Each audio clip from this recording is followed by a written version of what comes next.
hubungan Pak Jokowi, Pak Prabowo, dan ada Mas Gibran di situ gitu ya. Harusnya memang ini tak lekang oleh waktu nih, solid terus.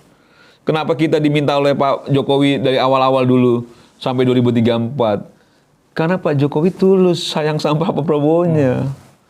Pak Jokowi tulus mendukung Pak Prabowo-nya. Gitu loh. Pak Jokowi sangat menghargai, menghormati Pak Prabowo. Ya harusnya sebaliknya pun demikian kan gitu deh, sehingga hubungannya tidak ada lagi orang meragukan. Tapi kan hubungan tadi di awal udah saya sampaikan, Bud, harus dua belah pihak. Kita sebagai pendukungnya Pak Prabowo yang cukup militan ya di 2024 Pilpres 2024. Walaupun kita loyalisnya Pak Jokowi, tapi kita militan mendukung Pak Prabowo tuh 2024. Sampai titik ini pun saya setiap ditanya oleh teman-teman media, saya selalu sampaikan bahwa program yang dicanangkan Presiden Prabowo itu dua-duanya punya itikat yang baik. Jangan juga akhirnya soal-soal yang begini ya, kan manusiawi begini. Ini manusiawi nih, Bud. Orang ketika susah, ketika belum dapat, itu segala hal akan diupayakan untuk mendapatkannya. Ketika sudah dapat, muncullah sifat manusiawinya. Serakah, jumawa, lupa kacang kulit. Nah itu. Gitu ya. Itu. Lupa diri. Itu kan manusiawi itu. Iya. Dan kita pun pernah juga dalam posisi itu gitu loh. Iya. Yang akhirnya sesalnya belakangan. Akhirnya sesalnya belakangan. Nah jangan juga akhirnya karena dulunya memang belum bisa terselamatkan, akhirnya sudah selamatkan, akhirnya ingin membunuh yang menyelamatkan.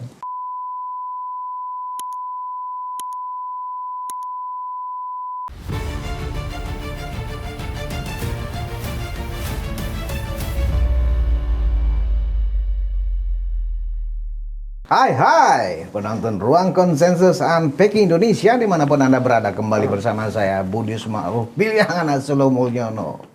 Bismillahirrahmanirrahim. Assalamualaikum warahmatullahi wabarakatuh.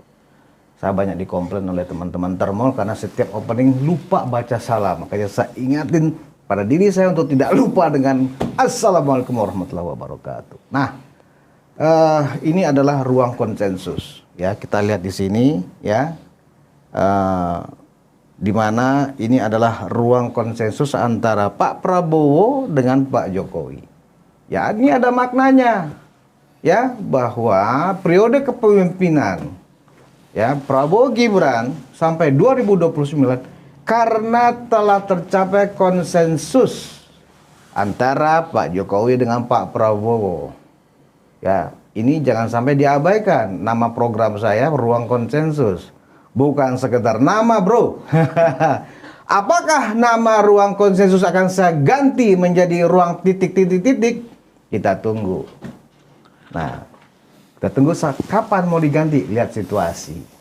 Ya.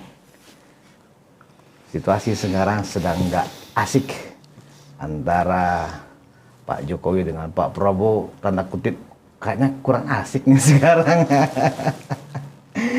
Dan para termol sekarang sedang marah. Nah, saya ingatkan kepada teman-teman termol, karena ini adalah kandang termol, kita nggak usah berlebihan, santai ya. Cara perang nggak harus dengan melihatkan kemarahan kita, cool. Yang lebih baik adalah kita menyusun strategi, ya. Itu yang lebih baik. Ya, protes boleh, tapi jangan berlebihan. Nah, saya sudah bersama orang kepercayaan Pak Jokowi nih. Situasi sedang darurat sekarang. Saya panggil langsung. Saya sudah bersama dengan Ketua Umum Rampai Nusantara, Bung Mardiansyah Semar. Mar, terima kasih. Kembali lagi bergabung di Ruang Konsensus. Dengan senang hati dong. Aduh. Kita mau mengomentari apa Roy Suryo yang katanya dibahasakan bebas, kemenangan. Ya inilah kadang-kadang ini bahasa framing ya kan gitu loh, Mar. Seolah-olah mereka menang. Apa? Kemenangan apa? Kan nggak jelas gitu loh. Namanya penangguhan penahanan, kan begitu, Mar. Yang namanya penangguhan penahanan berarti statusnya tetap tahanan. Ya kan? Terregister di kejaksaan itu Roy Suryo dan Tifa adalah tahanan. Nah, karena dia mengajukan surat, ya kan? Dengan beberapa alasan kejaksaan memenuhi dengan syarat. Ini yang tidak mereka ya lihatkan ketika mereka sudah di luar, seolah-olah mereka itu bebas. Jadi teman-teman ya, sebelum saya berdiskusi dengan Bung Mardiansah Semar, ini yang ingin saya tegaskan, tidak ada kemenangan ya. Kemenangan itu nanti ketika majelis hakim sudah ketuk palu di pengadilan ya, bahwa mereka sekarang merasa menang ya. Kita kalah, nggak ada kalah menang di sini kecuali setelah putusan majelis hakim. Roy Suryo dan Tifa tetap adalah tahanan yang ya diberikan keringanan oleh pihak jaksa penuntut berdasarkan surat permohonan mereka dengan syarat ya, kalau kalian mengulangi perbuatan yang sama akan kami masukin lagi ke dalam rumah tahanan. Mar, ini sekarang situasinya orang melihat kayaknya situasi kasus persidangan ini mengalahkan segalanya, menyedot energi para termol, teman-teman pendukung Jokowi ini semua, dan semuanya marah. Padahal kan basis kita kan relawan ini kan adalah massa ya Mar ya kan, bukan bagaimana kita menang narasi ya kan, tetapi kayaknya teman-teman termol ya lebih menitik beratkan energinya ya untuk memenangkan narasi. Saya melihat ada celah yang kosong yang kurang paham kawan-kawan kita. Nah mungkin Semar sebagai orang yang sering menjadi teman curhatnya Pak Jokowi di dalam analisis makropolitik, mungkin bisa memberikan perspektif kepada penonton kita. Silakan Pak. Iya, kasus Roy Suryo dan kawan-kawan ya, ini kan berangkat dari kasus yang biasa saja. Soal kecurigaan terhadap keaslian ijazah gitu ya. Tapi memang bergulirnya itu sangat menghina Pak Jokowi, memfitnah Pak Jokowi, yang akhirnya bergulir secara hukum. Nah kasus yang awalnya itu merupakan kasus hukum biasa, pada titik ini akhirnya semakin jelas terlihat menjadi kasus politik tingkat tinggi, kan gitu ya. Kenapa politik tingkat tinggi? Kasus yang sangat sederhana seperti ini saja itu butuh begitu banyak waktu untuk menetapkan mereka sebagai tersangka, untuk melimpahkan tahap 2, bahkan sampai tahap 2 pun akhirnya itu mereka dipenuhi permohonan untuk penangguhan penahanannya, bahkan disebut-sebut terima kasihnya Dr. Tifa, terima kasihnya Roy Suryo kepada Presiden Republik Indonesia, Pak Prabowo, karena mereka merasa yang membantu adalah Pak Prabowo. Nah hal-hal ini kan semakin terlihat jelas bahwa nuansa politik tingkat tingginya jauh lebih kental dibanding kasus hukum itu sendiri. Makanya kami, saya dan teman-teman Rampai Nusantara sejak awal nggak terlalu reaksioner terhadap kasus ini. Yang paling penting bahwa proses itu nyampe dalam persidangan. Dalam proses persidangan aja, nanti ketika memang diputuskannya bersalah, tidak bersalah, bebas, dan lain sebagainya, itu sudah tidak lagi menjadi sesuatu yang menurut saya menjadi satu-satunya fokus kita sebagai para pendukung Pak Jokowi ya. Tapi itu bisa menjadi tolak ukur untuk membaca situasi kondisi politik ke depan. Bagaimana sikap kita, bagaimana teman-teman bisa mendukung penuh Pak Jokowi yang memang dikenal lekat dengan rakyat. Nah kalau teman-teman di loyalis ya, mau itu relawan, mau itu ormas pendukung Pak Jokowi dan lain sebagainya. Tadi Budi sudah sampaikan bahwa fokusnya ada baiknya memang memperkuat basis massa, memperkuat pasukan-pasukan di seluruh Indonesia. Karena Pak Jokowi tidak punya partai sampai titik ini. Ya. PSI pun belum. Pak Jokowi itu orang yang kami, Rampai Nusantara, tempatkan sejak awal sebagai pemimpin rakyat. Karena memang dia hobinya dekat sama rakyat. Dan rakyat pun mencintai beliau. Sampai kemarin pun itu rakyat berbondong-bondong antri untuk salaman dengan Pak Jokowi. Ditindaklanjuti dengan Pak Jokowi ingin menghadiri undangan-undangan dan lain sebagainya, acara keliling se-Indonesia. Saya sudah tahu beberapa bukan beberapa, hampir seluruh wilayah Indonesia akan didatangin Pak Jokowi. Ya. Nah, teman-teman yang ada di barisan pendukung Pak Jokowi harusnya memperkuat itu, tidak terlalu juga reaksioner terhadap ditahan atau tidak ditahannya Roy Suryo dan Dr. Tifa gitu kan. Menurut saya ini sudah kita lihat merupakan bagian dari politik tingkat tinggi. Apapun bisa terjadi itu. Apapun bisa terjadi. Tapi bahwa dari status tersangkanya akhirnya limpah ke kejaksaan, itu progresif yang luar biasa kalau menurut saya. Ada kemajuan. Karena kalau udah melibatkan elit politik kan apapun bisa terjadi itu. Iya. Kan begitu ya. Nah, jangan menguras energi, tenaga, pikiran dan lain sebagainya hanya soal kasus Roy Suryo dan Dr. Tifa. Karena kita, Pak Jokowi dan para pendukungnya itu masih memiliki wakil presiden yang merupakan putranya Pak Jokowi. Yang karir politiknya harusnya masih panjang. Kan begitu. Nah, terus orang tanya misalnya begini, apakah Pak Jokowi masih mengarahkan, meminta seluruh teman-teman pendukung untuk mensupport, meminta agar terus memberikan dukungan penuh terhadap Prabowo Gibran sampai 2029, bahkan sampai 2034. Iya, betul itu. Tapi kan nggak bisa dipaksa. Misalnya, kita semua termasuk Pak Jokowi menginginkan Prabowo dan Gibran langgeng sampai 2029. Ini terus bahkan dicalonkan lagi sampai 2034. Kan juga kalau misalnya bicara soal hubungan, itu kan tidak bisa dipaksa. Hubungan itu kan harus kedua belah pihak. Kalau pihak sini, pihaknya Pak Jokowi menginginkan, yang pihak sana tidak menginginkan, nggak bisa dipaksa. Dan buat Pak Jokowi masalah? Enggak. Sangat tidak masalah, karena kita pun harus begini ya, melihatnya begini. Ini fakta politik ya, Budius. Dan itu sudah diakui oleh Pak Prabowo, diakui oleh orang-orang dekat Pak Prabowo, bahwa kemenangan Pilpres dalam kontestasi 2024 yang diraih oleh Pak Prabowo, itu atas kontribusinya Pak Jokowi. Atas dukungannya Pak Jokowi.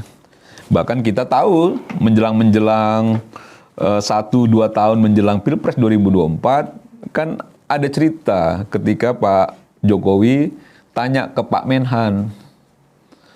Pak Prabowo yang waktu itu masih Menhan ditanya, apakah Bapak berniat maju lagi 2024? Tidak Pak, kecuali Bapak dukung. Tidak Pak, kecuali Bapak dukung. Karena Pak Prabowo sudah memiliki rumus kemenangannya, itu ada di dirinya Pak Jokowi. Kan begitu ya?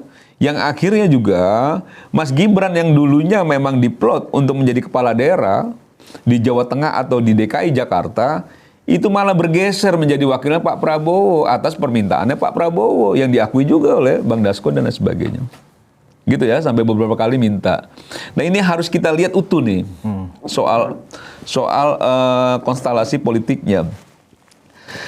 Nah, terjadi akhirnya pasangan itu yang memang secara politik pragmatisme ya, soal kebutuhan praktis gitu, memang mau tidak mau harus menggait anaknya Pak Jokowi untuk memastikan seluruh pendukung Pak Jokowi di Indonesia itu memberikan suaranya kepada Prabowo. Ya. Kan itu rumus politiknya kan begitu kan? Betul. Dan itu kejadian dengan 3 calon, pasangan calon gitu ya, capres, cawapres, bisa menang 1 putaran. 58, sekian lagi, 58,8%. Tinggi sekali itu.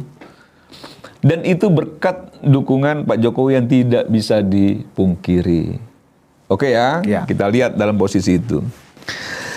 Nah, bahwa sejak awal Pak Prabowo dan Mas Gibran dilantik sebagai presiden dan wakil presiden, hantaman terus silih berganti kan. Bagaimana orang coba fait accompli antara hubungan Pak Jokowi dan Pak Prabowo.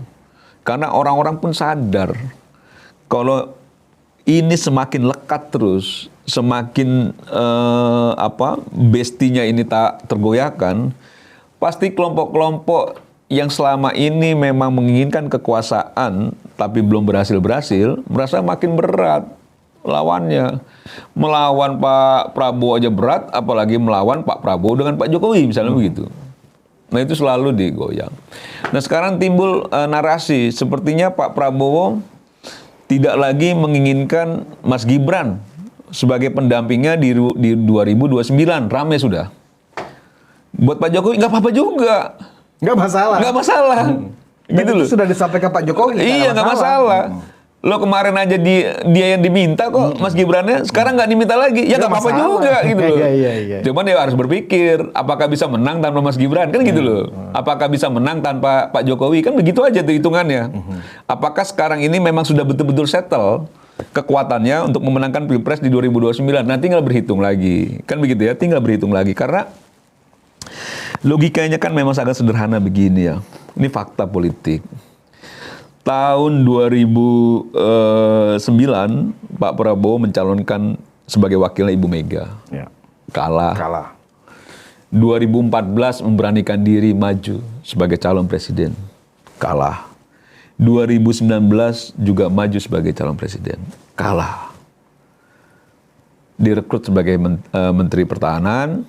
2024 ragu maju tanpa dukungan Pak Jokowi. Akhirnya Pak Jokowi memberikan dukungan dan mengizinkan Mas Gibran sebagai wakilnya. Menang. Berarti kesimpulannya, kontribusi politik Pak Jokowi terhadap pemenangan Prabowo sebagai presiden besar sekali. Itu nggak bisa dipungkiri. Jadi ketika sekarang, kenapa Pak Jokowi dengan begitu tegasnya sampaikan bahwa ya kalau Pak Prabowo nggak berkenan ya nggak bisa dipaksa, nggak ada masalah. Karena sebenarnya kekuatan Pak Jokowi itu kan tak lekang tuh sampai sekarang. Rakyat masih berbondong-bondong datang. Pak Jokowi setiap momen datang ke daerah-daerah tetap digandrungi banyak orang, banyak masyarakat. Sekarang Pak Jokowi yang kita lihat sebagai sosok pemimpin rakyat, lekat dengan rakyat, hobinya berinteraksi dengan masyarakat.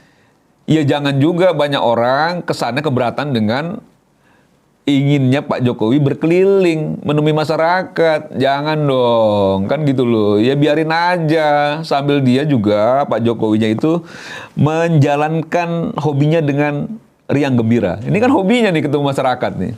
Kan gitu ya. Bahwa banyak orang ketakutan secara politik ya soal lain.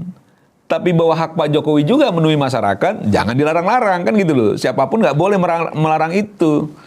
Kan banyak caranya, Bud. Pak SBY caranya dengan melukis keliling-keliling. Nonton voli keliling-keliling. Ya itu kan caranya. Judulnya tetap keliling. Kan? Tetap keliling, kan gitu loh. Tapi hobinya Pak SBY kan melukis dan main voli, kan gitu loh. Ya Ibu Mega sekali keliling, karena mungkin udah malas jalan ya kan gitu ya. Nah jangan juga dilarang-larang ketika Pak Jokowi memang hobinya bertemu dengan masyarakat. Hobinya berinteraksi dengan masyarakat. Yang harusnya kalau orang yang melihat ini suatu kekuatan yang bisa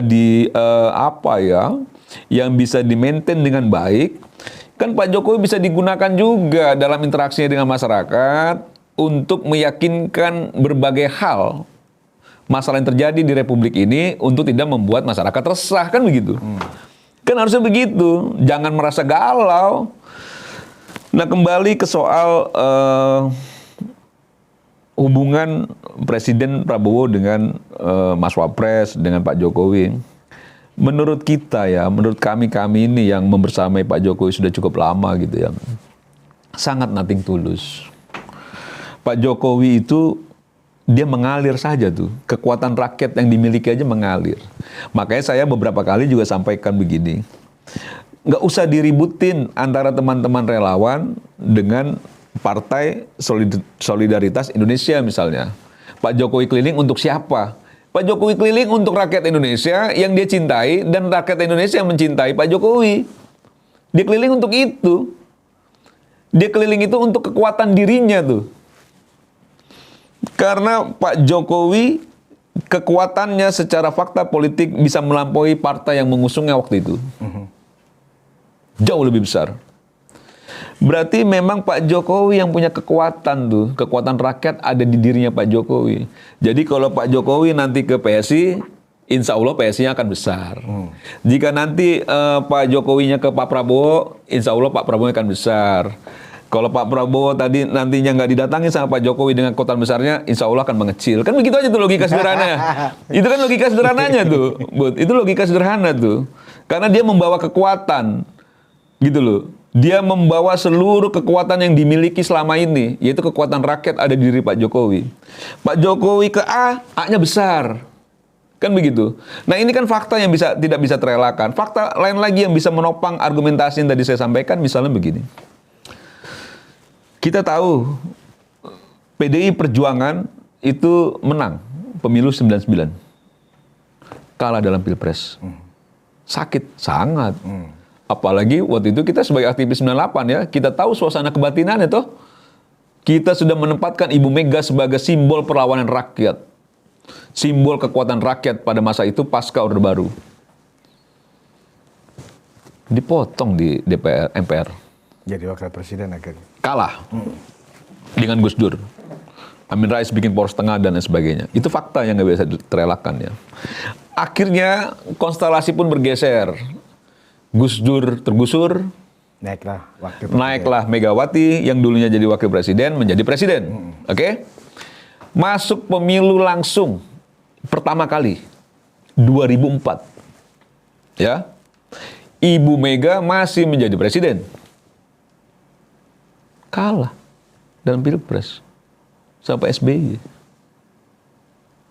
2009 Ibu Mega maju lagi bersama Pak Prabowo. Diusung oleh PDIP. Kalah. Melawan Pak SBY juga. 2014 datang tukang kayu.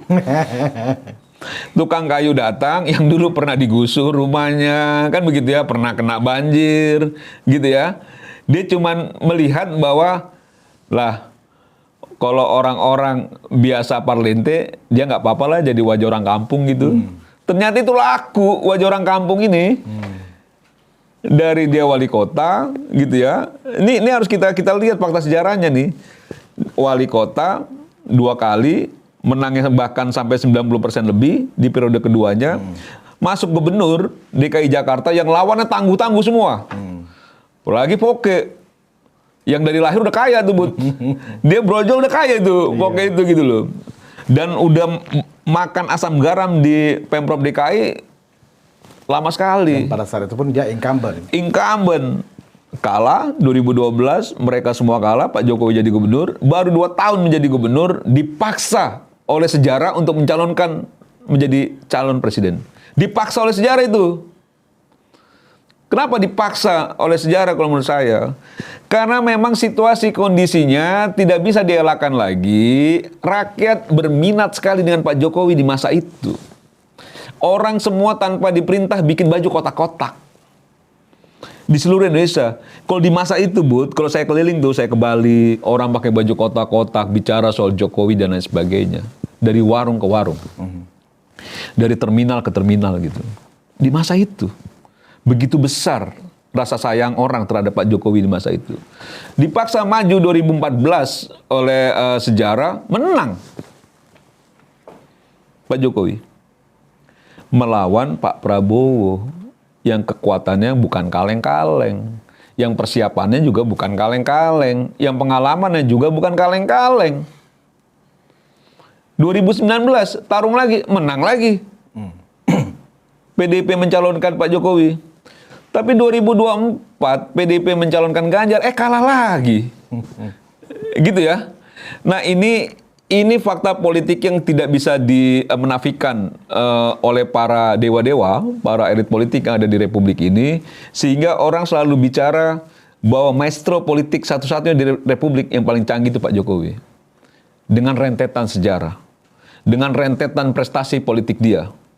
Yang tidak pernah terkalahkan. Kalau Ibu Mega terkalahkan, kalau Pak Prabowo terkalahkan. Kita bicara soal kingmaker ya. Prabowo terkalahkan berkali-kali. SBY pernah menang 2 kali Pilpres, tapi terkalahkan oleh anaknya. Kan begitu ya. Yang untuk mencalonkan jadi wakil presiden aja, sampai sekarang belum terwujud misalnya begitu.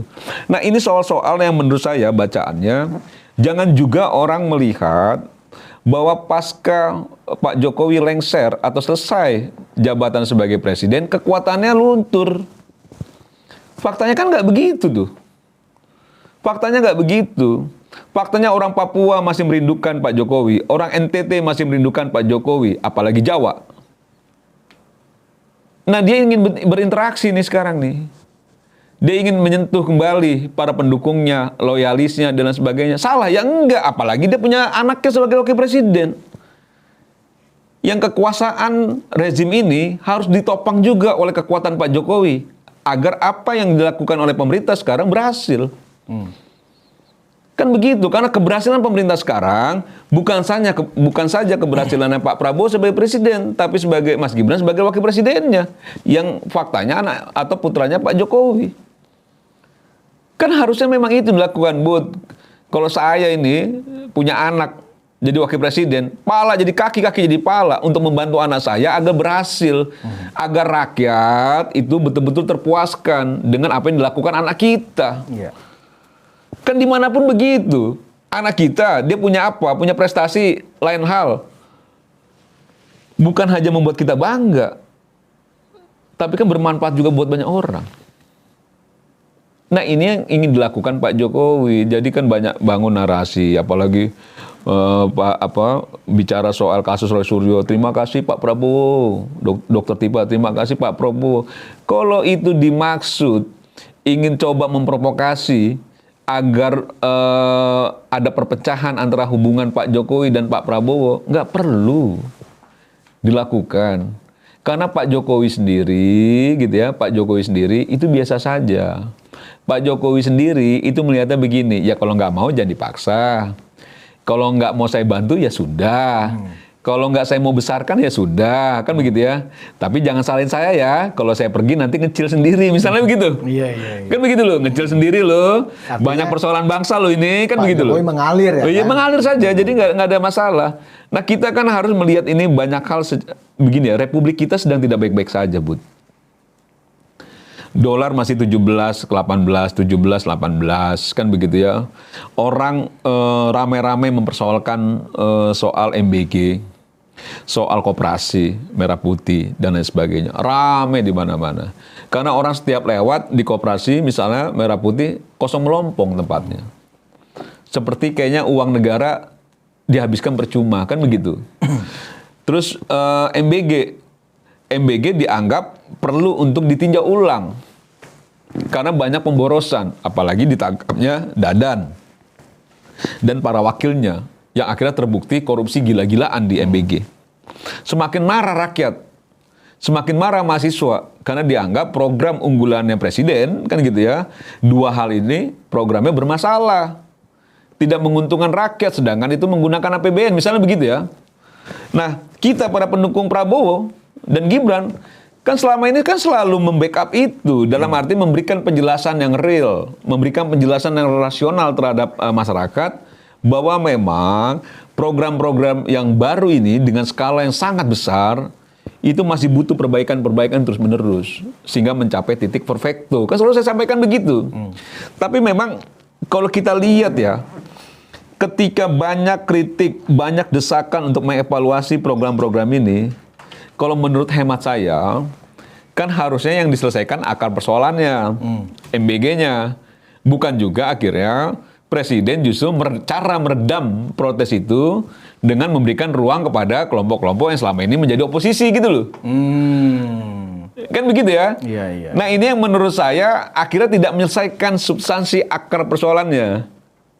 Yang harusnya MBG-nya diselesaikan tuh, misal evaluasi, atau misalnya apa yang dibenahi dan lain sebagainya, apa yang menjadi tuntutan rakyat terhadap MBG, tuntaskan. Kalau tidak bisa dituntaskan keinginan rakyat 100%, minimal 50-60% terakomodir. Iya. Apa yang dimaksud oleh rakyat, agar ada perbaikan. Termasuk operasi merah putih misalnya. Bukan juga akhirnya memberikan si A jadi menteri, si B jadi penasehat khusus presiden, si C itu mendapatkan proyek sekian triliun, hanya untuk meredam kelompok-kelompok yang berpotensi menstimulus gerakan perlawanan terhadap presiden misalnya. Nah, ini yang menurut saya itu tidak menyelesaikan persoalan. Karena persoalannya tidak selesai, hanya menyelesaikan pinggiran-pinggiran yang dianggap bahwa ini bisa membahayakan. Padahal sesungguhnya yang bahaya itu kekuatan rakyat yang sebenarnya. Yang selama ini memang keberatan juga dengan dua program itu gitu loh. Bukan kelompok-kelompok ini. Ya, kita ini kan pernah menjatuhkan rezim, Bud. Kita tahu juga ketika kita protes kepada Soeharto bagaimana. Kan begitu ya. Nah, banyak mahasiswa, banyak masyarakat, banyak aktivis-aktivis, koalisi masyarakat sipil dan sebagainya, itu kan masih berpikir secara objektif, rasional. Sebenarnya ini presiden sudah menampung apa yang menjadi kritik masyarakat atau belum sih? Ya. Kalau belum, mungkin yang dikasih menteri berhenti dia. Mungkin yang dikasih penasihat khusus berhenti, nggak akan demo. Mungkin yang dikasih proyek sekian puluh triliun berhenti, nggak akan mengerahkan kekuatannya untuk melakukan kritik terhadap pemerintah. Tapi di luar itu, masih jutaan orang, Bud. Oke. Siapa yang bisa untuk menjamin bahwa mereka tidak akan bergerak ketika memang ini tidak ada perbaikan? Nggak ada. Jadi nggak menyelesaikan persoalan. Nah, ini yang menurut saya, kita sebagai pendukungnya Pak Prabowo yang cukup militan ya, di 2024, Pilpres 2024. Walaupun kita loyalisnya Pak Jokowi, tapi kita militan mendukung Pak Prabowo tuh 2024. Sampai titik ini pun saya setiap ditanya oleh teman-teman media, saya selalu sampaikan bahwa program yang dicanangkan Presiden Prabowo itu dua-duanya punya itikat yang baik. Koperasi Merah Putih termasuk MBG punya niat yang baik, punya tekad yang baik gitu. Yang satu itu bicara soal bagaimana masa depan anak-anak kita, anak-anak Indonesia. Karena masa depan Indonesia juga ada di pundaknya anak-anak ini. Memenuhi gizinya dan lain sebagainya. Punya niat yang baik. Dan kita selalu bela itu. Tapi Mbok Ya juga memang melihat situasi kondisi terkini itu dengan sikap-sikap yang jauh lebih bijak gitu loh. Untuk menyelesaikan persoalan-persoalan ini di akarnya. Nah, ini yang menurut saya nggak juga akhirnya presiden melihat, kan kita bisa melihat ya secara politik, bahwa presiden punya hubungan masa lalu ya dengan banyak orang yang mendukungnya 2009, yang mendukungnya 2014, yang mendukungnya di 2019, yang coba ngerangsek masuk kembali, terus akhirnya presiden membuka pintu, boleh-boleh saja, bebas saja, gitu ya, karena itu haknya presiden, kan gitu ya. Tapi jangan lupa juga pasti ada konsekuensinya secara politik, karena mereka-mereka yang orang-orang yang kalah ini secara fakta politiknya pernah meninggalkan presiden dikala presiden susah. Dikala Pak Prabowo itu dianggap sudah tidak punya lagi kekuatan untuk bisa memenangkan Pilpres. Beralih mereka. Ada yang ke Ganjar, ada yang ke Anies. Kan itu faktanya. Berarti apa?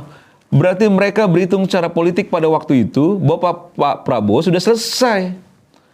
Akhirnya Pak Jokowi yang menunjukkan pada mereka, belum selesai Pak Prabowo, ada gue nih. Gue yang akan jadikan nih Pak Prabowo. Jadi barang ini, mereka duyung-duyung balik. Pak, kan gitu loh. Termasuk Amin Rais yang mau ketemu Pak Prabowo nggak dikasih waktu kan gitu loh. Sekarang ini tapi belum tentu juga. Jangan-jangan 1-2 hari ke depan ketemu Amin Rais juga kan gitu. Kan nggak tahu juga gitu loh. Karena memang ini kan daihatnya Pak Prabowo di 2014, 2019 gitu loh. Betul sekali. Nah ini fakta-fakta politiknya ya. Tapi saya yang sampai saat ini masih begitu sangat mendukung, menyayangi Pak Prabowo ya dengan Gibran itu. Menyampaikan hal ini tuh cuma karena memang ingin Pak Prabowo sukses dalam menyelesaikan program-program besarnya, menyelesaikan masa jabatannya sampai 2029 dan mencalonkan kembali untuk jabatan berikutnya sampai 2034 gitu loh. Jangan juga akhirnya soal-soal yang begini ya, kan manusiawi begini. Ini manusiawi nih, Bud. Orang ketika susah, ketika belum dapat, itu segala hal akan diupayakan untuk mendapatkannya. Ketika sudah dapat, muncullah sifat manusiawinya. Serakah, jumawa, lupa kacang kulit. Nah itu. Gitu ya. Itu. Lupa diri. Itu kan manusiawi itu. Iya. Dan kita pun pernah juga dalam posisi itu gitu loh. Iya. Yang akhirnya sesalnya belakangan. Akhirnya sesalnya belakangan. Nah jangan juga akhirnya karena dulunya memang belum bisa terselamatkan, akhirnya sudah selamatkan, akhirnya ingin membunuh yang menyelamatkan. Karena merasa sudah tidak membutuhkan lagi bantuan yang lain untuk keselamatan dirinya. Kan gitu ya. Nah, dalam hal ini harus agak sedikit hati-hati, kan gitu ya. Karena kadang sifat manusia yang tidak bisa terelakkan itu akhirnya merugi di belakang tuh.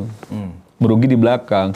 Kan banyak orang sekarang, sudahlah, udah banyak yang keras ini. Maju aja Mas Gibran sebagai calon presiden. Sudah banyak. Waduh, 2029. Yang bicara ke saya secara langsung banyak.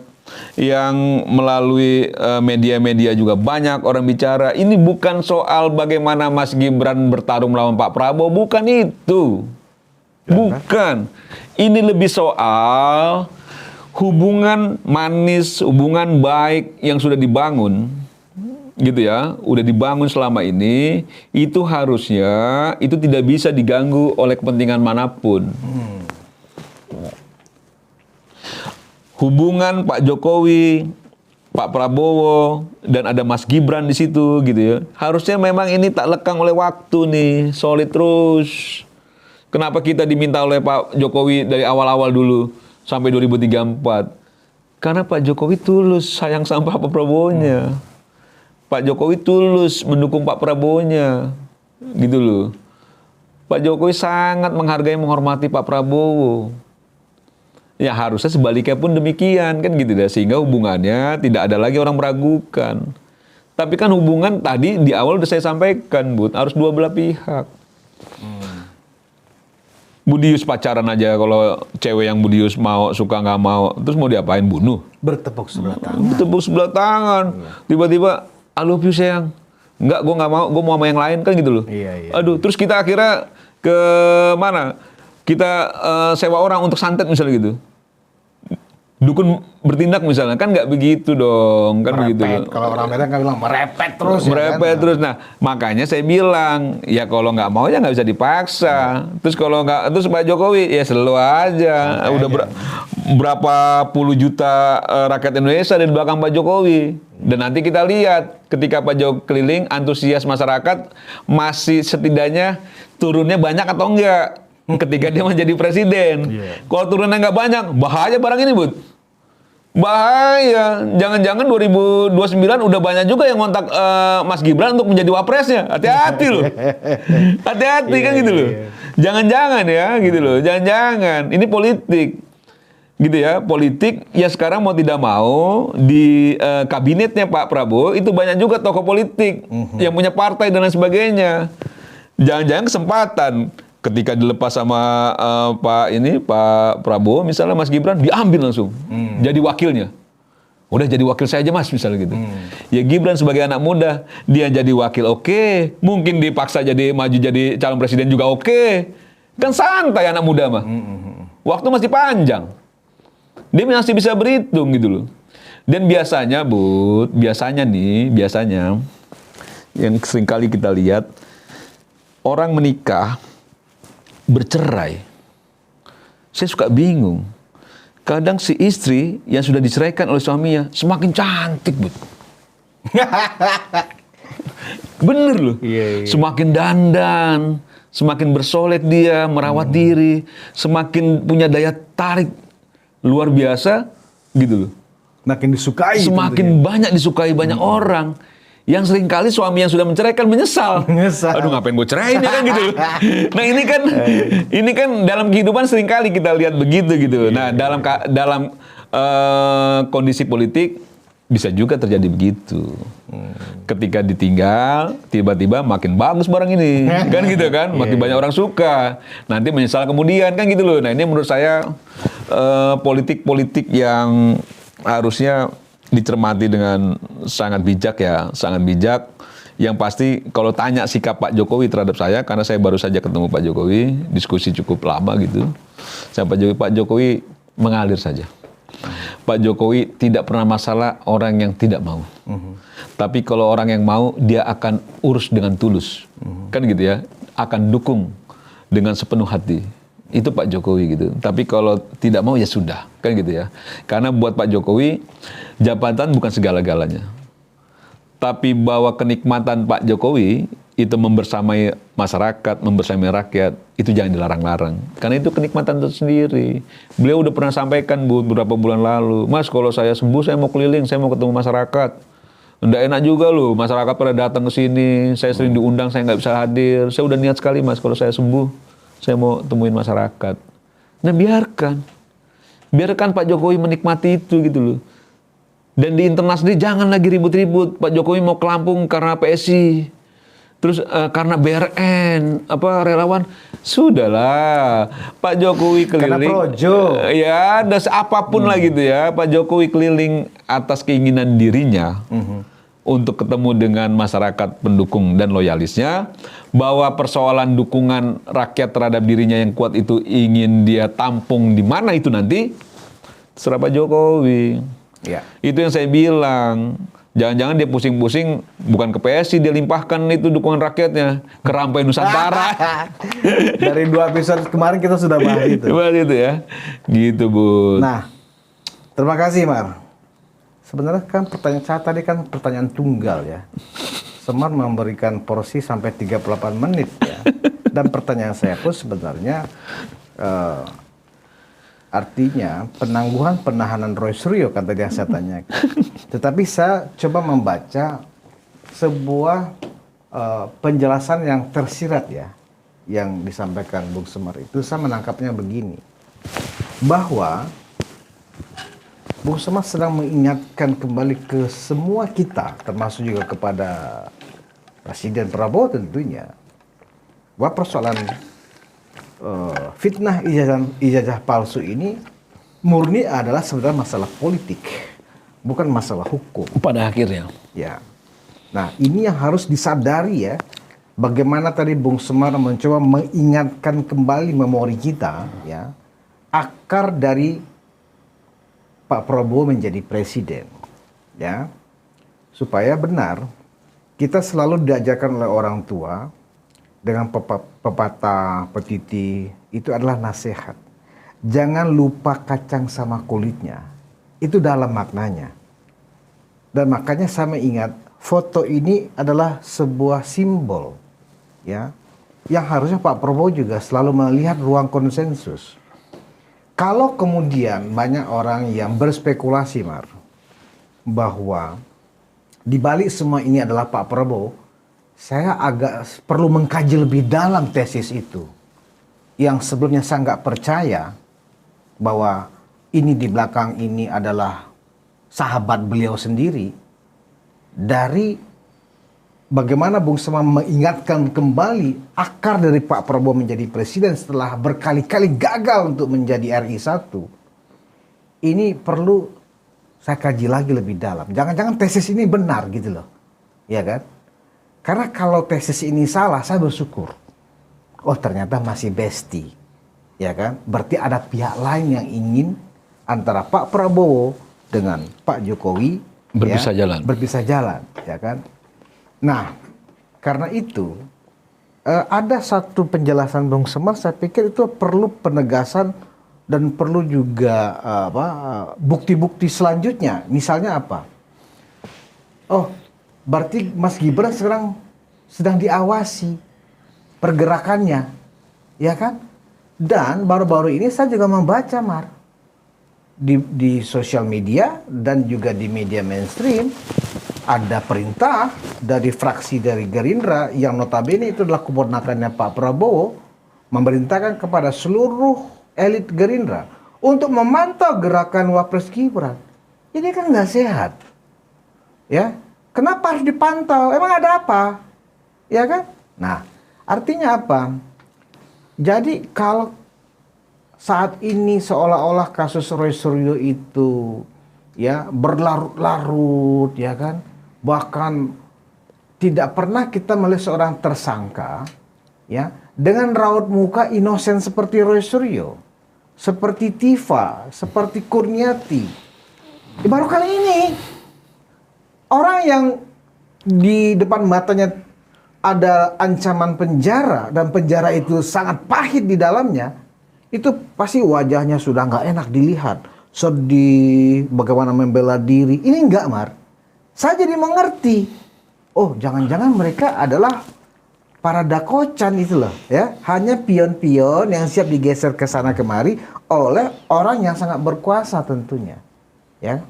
sekarang bagaimana cara kita ya membuat ini menjadi salah tesis saya, Mar, bahwa enggak, Pak Prabowo dan Pak Jokowi baik-baik saja, walaupun ini agak-agak perlu lebih pendalaman ya. Nah, yang saya lihat memang para loyalis Prabowo, para loyalis Jokowi, ada lawan kah, ya kan, ormas kah, cenderung fokus melihat seolah-olah ijazah palsu ini adalah sebuah peristiwa besar. Padahal bukan itu kan, gitu loh. Ini adalah peristiwa politik sebenarnya. Bagaimana Pak Jokowi dengan tudingan ini ya terdegradasi, ya dipinggirkan oleh masyarakat sehingga lambat laun kemudian Pak Jokowi kehilangan ya kerakyatannya di mata seluruh masyarakat Indonesia.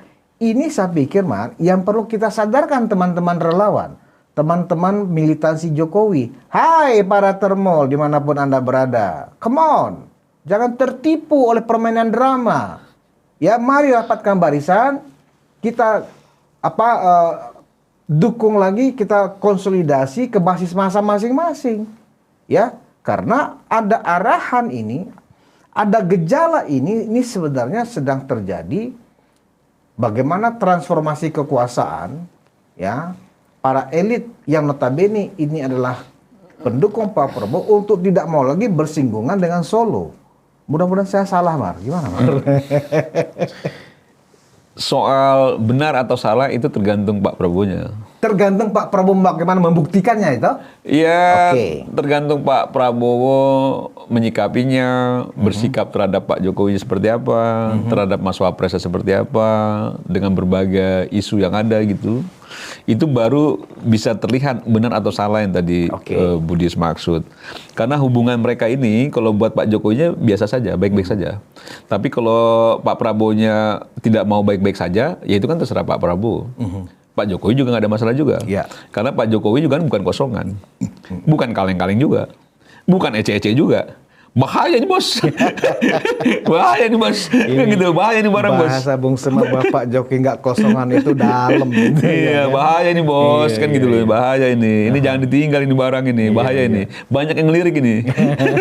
Banyak yang ngelirik. Nah, bahwa soal kasus Roy Suryo yang tadi disampaikan Budius, saya sekali lagi menekankan begini ya, betul memang ini sudah menjadi kasus politik.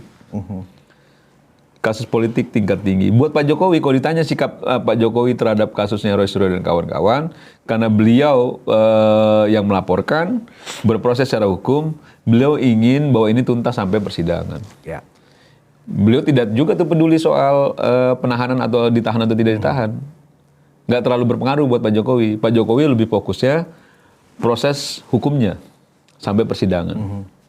Persidangan bergulir, Pak Jokowi akan menyampaikan secara langsung ijazah aslinya, kan gitu ya, supaya publik tahu dalam forum yang legitimate, kan gitu ya, secara hukum Pak Jokowi akan sampaikan itu agar publik juga bisa mengetahui secara bersama. Selesai sudah. Terus kita atau teman-teman relawan, teman-teman pendukung Jokowi menghabiskan seluruh energi, pikiran, tenaga untuk ini. Yang sedangkan ini bisa saja memang sengaja diorkestrasi untuk mengalihkan fokus kita terhadap kekuasaan yang sesungguhnya. Iya. Jangan lupa teman-teman, bahwa kalau teman-teman merasa loyalis Pak Jokowi masih punya anak yang jadi wapres. Itu juga perlu dijaga tuh. Kan udah banyak tuh yang mau makzulin lah, mau apalah segala macam. Jangan lupa, bukan fokusnya di soal ijazah dong. Gitu loh, bahwa kita melakukan pembelaan terhadap Pak Jokowi, iya. Bahwa kita melakukan perlawanan terhadap Roy Suryo dan kawan-kawan, iya. Tapi kalau kita menghabiskan seluruh energi kita dengan berbagai reaksioner yang kita lakukan, salah. Kan begitu loh. Salah sikap. Harus fokus. Tetap penguatan basis. Kayak Rampai Nusantara misalnya. Rampai Nusantara sekarang penguatan basis, Bud, yang difokuskan. Jadi kalau misalnya kita punya 315 kabupaten kota, saya minta untuk melebar terus. Minimal sampai 500 kabupaten kota pengurus kita.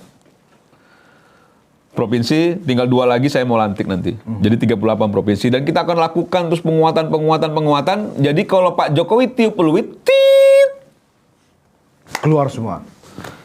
solid kita. Kan begitu ya. Solid kita. Karena memang Pak Jokowi tidak punya kekuatan partai besar. Pak Jokowi ada di kekuatan rakyat dan kita bagian dari itu. Nah, ini agak sedikit berbahaya ya, Mar. Kalau tesis saya benar ya, bahwa memang ada niatan seperti itu. Ya. Kenapa saya sampaikan ini agak berbahaya? Kalau ternyata memang ada semacam hajatan atau niatan Pak Prabowo untuk menjauh dari Pak Jokowi, dilakukan di tengah situasi pemerintah sedang dalam bermasalah. Ya, misalnya proyek MBG ini bahaya. Desakan dari seluruh masyarakat yang direpresentasikan dari demo masif kemarin Dan internasional mantau loh ini. dan internasional juga memantau, ya itu tinggal diledakkan lagi saja karena memang banyak faktanya program MBG dengan kisaran dana APBN menelan dari Dan 200. soal narasi tinggal diledakkan lagi itu bagaimana? Karena Pak Jokowi nggak berpikir untuk mencelakakan bestinya loh. Kan saya berasumsi manakala tesisnya benar. Iya, kalaupun misalnya ya, kalaupun misalnya itu benar, Pak Prabowo misalnya ingin meninggalkan Pak Jokowi. Pak Jokowi juga nggak sampai hati juga menyakiti bestinya. Cuman dia akan menyampaikan bahwa dia juga bukan kosongan. Ya, nah inilah yang disebut memang artinya apa? Konsekuensi politiknya nggak kecil. Ya, kalau itu ya. Iya kan? Iya. Kalau memang tesis saya benar, Betul. ya kan? Di tengah situasi pemerintah yang sedang menata ulang nih MBG biar tidak jadi bancaan para maling, yang maling itu ada di sekitar Pak Prabowo. Oke. Begitu juga koperasi desa Merah Putih. Ini yang fakta aja nih, Mar.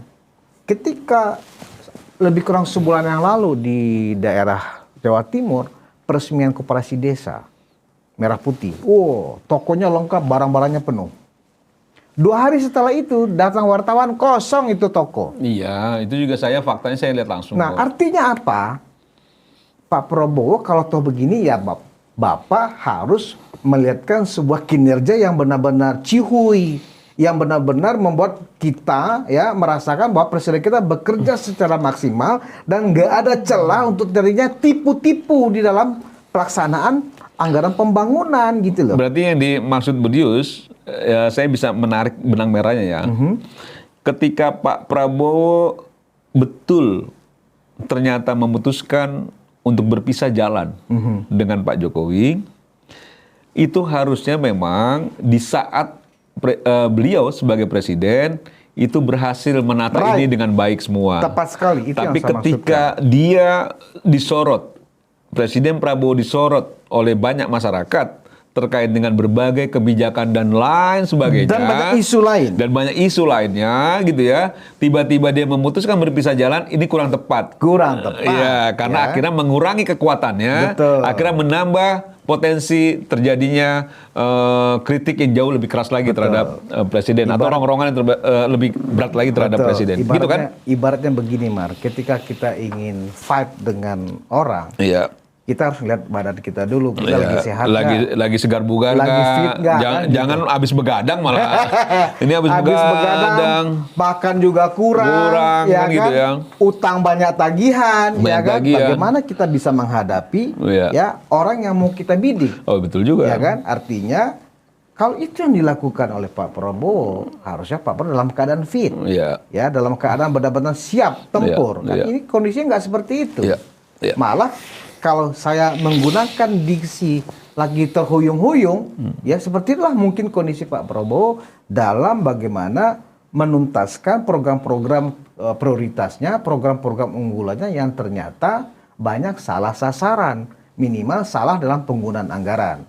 Nah, karena itu saya pikir tentu kita berharap Pak Prabowo konsekuen dengan omongannya sendiri. Kenapa saya bilang itu sebagai hal yang penting saat ini, Mar? Dalam keputusan Raker Gerindra kalau nggak salah awal tahun ini, kan mencalonkan kembali Pak Prabowo ansih untuk maju kembali 2029-2034. Apa respon Pak Presiden waktu itu? Itu saya anggap sebagai sesuatu yang harus kita pegang, Mar, ya kan? saya tidak akan bisa menerima pernyataan teman-teman Gerindra ini ya yang mencalonkan saya lagi kalau saya dinilai tidak berprestasi oleh rakyat. Itu kata kunci. Oke, Pak Prabowo baru 2 tahun. Sudah banyak goyangan. Bahkan kemarin tuntutan mahasiswa turunkan Prabowo. Iya, sudah sampai pada isu Sudah itu. sampai ke level itu, Iya, gitu loh. level itu. Dan itu masif, ya kan? Nah, artinya apa? Sebelumnya lengserkan Gibran, sekarang sudah lengserkan Prabowo. Iya. Kalau Gibran dilengserkan karena isu-isu yang tidak bisa dipertanggungjawabkan, Kalau sedangkan ini, Prabowo isu strategis. diisukan isu strategis dan ada faktanya. Gitu loh, program-program yang tidak tepat sasaran, program-program yang terlalu ambisius. Gitu loh. Nah, ini yang kita perlu ingatkan. Kita sebagai pendukung Prabowo Gibran pada saat Pilpres 2024 kemarin juga tidak mau ya orang yang tidak komit. Kita komit mendukung Prabowo Gibran, tetapi jangan dong ya. Ketika masih komit, jalankan dulu. Pilpres 2019 masih lama, Pak. Ya kan? Kenapa harus sekarang diganjal Pak Jokowi dengan mainan kasus ijazah seperti ini gitu loh. Saya yakin, Mar. Ini yang agak aneh ya, para pendukung Pak Jokowi termasuk kita ya, agak nggak rasional juga gitu loh. Kita sekarang nggak peduli, Mar. Even Pak Jokowi itu ijazahnya nggak ada atau anggap hilang atau palsu, nggak peduli. Coba deh tanya ke para pendukung Pak Jokowi di seluruh Indonesia. Tapi ada asli kok. Nggak, maksudku gini, even gitu loh. Iya, iya. Ya, anggapnya kita the worst thing ya. Cuma nanti di printer lagi seolah-olah kita ragu atas ijazah Pak Enggak. Jokowi ada. Kalau itu Gini, ada. saya ingin Ada dan sangat asli. Saya ingin menggambarkan bagaimana termol-termol ini, orang-orang termuliakan seperti kita dan jutaan teman-teman termol di seluruh Indonesia, mereka itu sudah saking nggak rasional dalam arti bukti-bukti Pak Jokowi bekerja untuk rakyat itu nggak bisa dibantahkan. Ya kan? 1 dekade itu nggak sebentar gitu loh. Iya. Sangat memorable di mata rakyat, 10 tahun gitu. Banyak policy ya. Ya, banyak polisi-polisi yang memang menguntungkan masyarakat. Bahwa Pak Jokowi ada yang ini kurang dikit, itu biasa, ya kan gitu. Inilah yang saya pikir ya perlu benar-benar dikaji oleh orang-orang di sekitar Pak Prabowo yang berhasrat ya untuk menjadikan mainan ijazah palsu ini ya sebagai salah satu instrumen ya untuk mendowngrade Pak Jokowi. Nggak akan terpengaruh, para termol justru makin sayang kepada Pak Jokowi. Benar nggak, Mar? Iya kan, mungkin banyak orang berpikir yang tidak suka Pak Jokowi itu ada celah terhadap kasus ijazah ini untuk mendiskreditkan Pak Jokowi dan keluarga, termasuk Mas Wapres. Ya. Mendowngrade stigma positif Pak Jokowi di tengah masyarakat. Kan gitu ya. Orang yang tadinya cinta sama Pak Jokowi jadi membenci. Kan begitu ya. Mengurangi porsi kekuatan rakyat yang dimiliki oleh Pak Jokowi.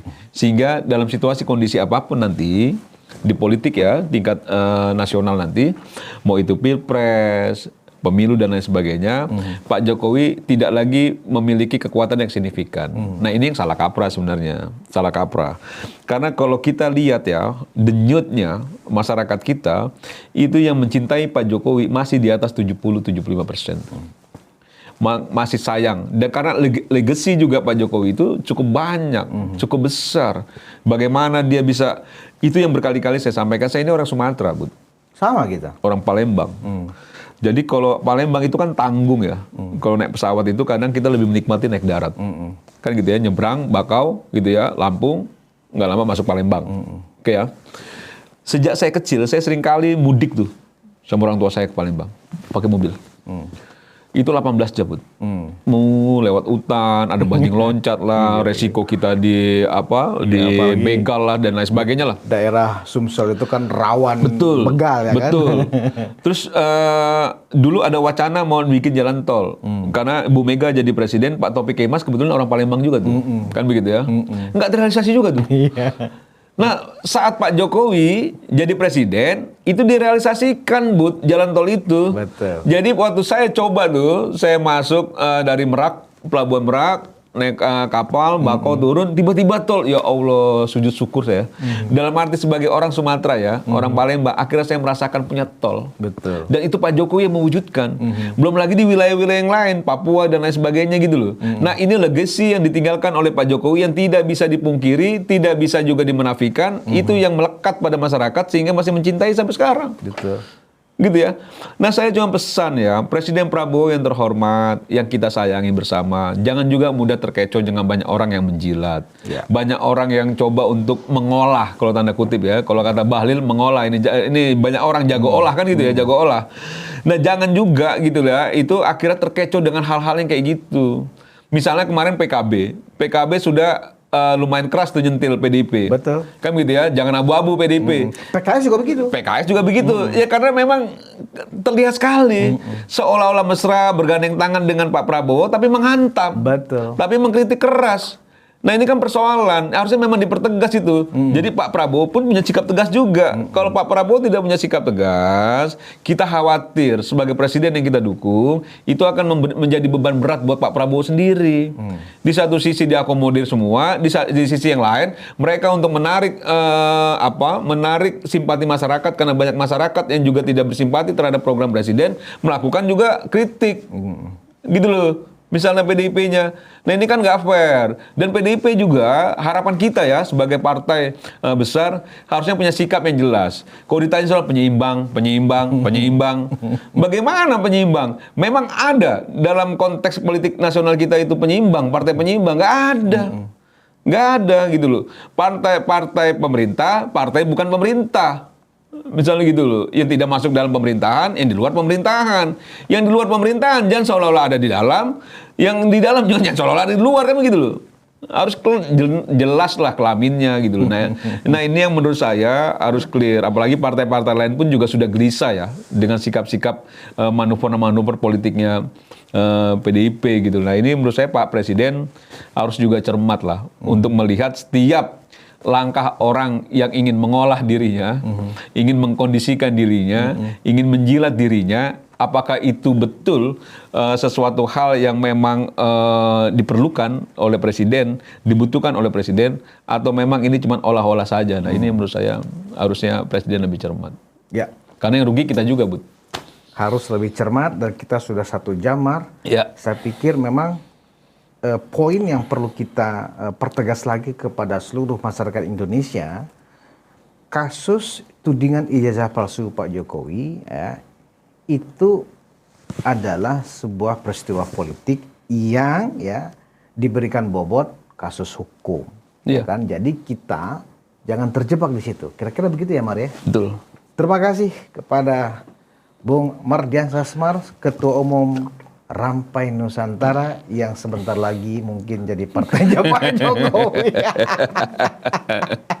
Nanti marah pula orang PSI. Janganlah, janganlah. Jadi kepada PSI, Rampai Nusantara, Projo dan seterusnya, Pak Jokowi itu milik rakyat, ya kan? Jadi mau kemanapun Pak Jokowi kita ngikut aja, ya kan? Rapikan diri masing-masing supaya pantas Pak Jokowi ada di sana. Iya. Itu yang paling penting. Dan ya sebagai penutup dari saya, atas apapun narasi yang dimainkan oleh Rosario dan timnya terhadap instrumen kasus tudingan ijazah palsu ini, ya kita jangan terlalu berlebihan, ya bereaksi sehingga energi kita habis di sana. Yang paling penting saat ini adalah khususnya kepada teman-teman yang punya basis massa sebagai pendukung Pak Jokowi. Mari kita perluas basis dukungan kita di tengah masyarakat, di tengah lingkungan kita. Itu yang lebih produktif daripada kita tersedot emosinya melihat bagaimana ya orang-orang dari kubu sebelah ya Roy Suryo seolah-olah mereka menang. Nggak ada. Ini pasti akan sampai ke pengadilan. Dan Roy Suryo, Tifa itu adalah tahanan. Ya, jangan sampai lupa ya, mereka itu belum bebas. Mereka itu tahanan yang diberikan izin untuk tidak ditahan oleh kejaksaan. Jadi status mereka itu tahanan, terdaftar kok. Blok selnya di mana di rutan itu sudah ada.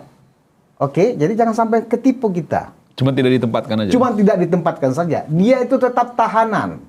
Ya, jangan sampai lupa ya. Jadi biasakan kalau menonton podcast, Jangan hanya sampai 5 menit pertama. Karena justru intinya ada di closing atau di bagian akhir seperti ini.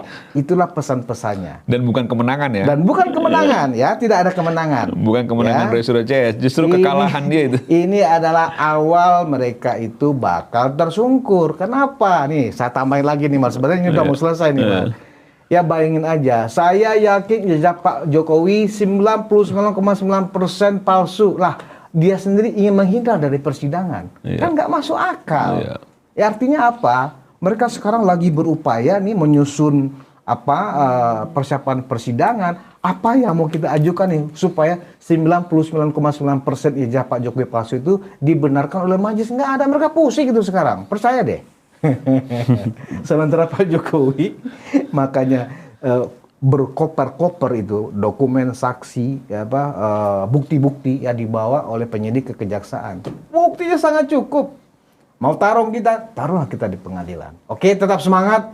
Kita jangan merasa menjadi orang yang cepat merasa kalah. Enggak. Pertarungan masih panjang. Dan ini semua untuk Indonesia ya, bukan untuk siapa-siapa. Terima kasih atas perhatian Anda. Kita bertemu lagi di ruang konsensus berikutnya. Wassalamualaikum warahmatullahi wabarakatuh. Tetap semangat.